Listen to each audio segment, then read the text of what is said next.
Hello guys, samahan nyo kami sa quick gala namin at ako'y dito sa SM Aura. Dito nga itry namin kumain dito sa Yabu. Japanese resto siya na ang specialty nila is katsu. After namin umorder, binigyan nila kami nito para gawin ay Yabu ritual. Binibigyan nila to para di kayo mainip habang nag-iintay kayo ng order nyo. Inabot sa akin at ako yung sesame seeds niya para durugin pero di ko tinanggap. Kaya ayan siya, sariling sikap sa pagpupulverize ng sesame seeds. Itong sesame seeds na pinulverize natin ang hinahalo dun sa sauce ng katsu. After ilang minutes ng paghahalo ay napagod na si Takoy.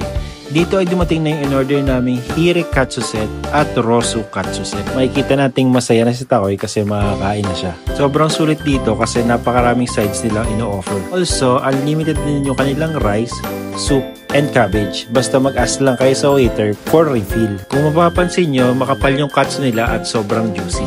And yung soup nila, hindi kayo mabibitin sa lasa kahit ito'y unlimited. Kita nyo naman, sarap na sarap si Madam sa kanyang pagkain. Hindi na kami nakapag-timelapse din ng pagkain kasi gutom na kami. After naman namin kumain kasi busog na busog kami, naglakad-lakad muna kami dito sa rooftop ng Aura para magpatunap. At dito nakita ni Madam na kumakain ako ng hangin.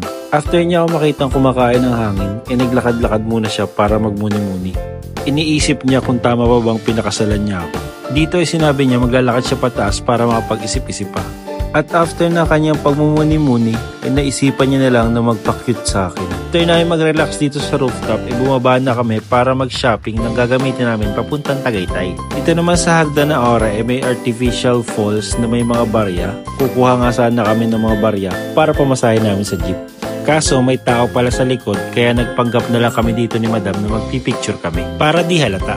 Dito naman sa part na to ay sinamahan ako ni Madam sa Uniqlo para mamili ng damit ko. After namin mamili ng damit, pumunta na agad kami sa fitting room para i-fit yung mga damit. Ito yung napili ni Madam na jacket kasi kaparehas daw nung kay Tanggol.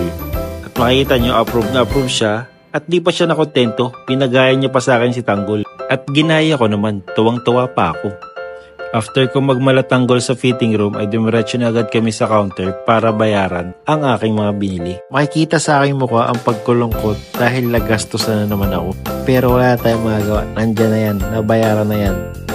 Kaya nag-selfie na lang kami ni Madam dito sa salamin para i-flex yung aming nabili. After namin may gastador dito sa Uniqlo ay hindi pa kami nakontento. Habang naglalakad, nakita namin yung yaw-yaw. Nagtatalo pa kami ni Madam kung anong pronunciation dyan.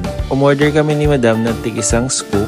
Takoy is Biscoff toppings at yung sa akin naman is hindi ko na maalala kasi unavailable on time na yan yung favorite kong pistachio toppings. At doon na nga nagtatapos ang aming munting gala. Please follow us guys. Salamat!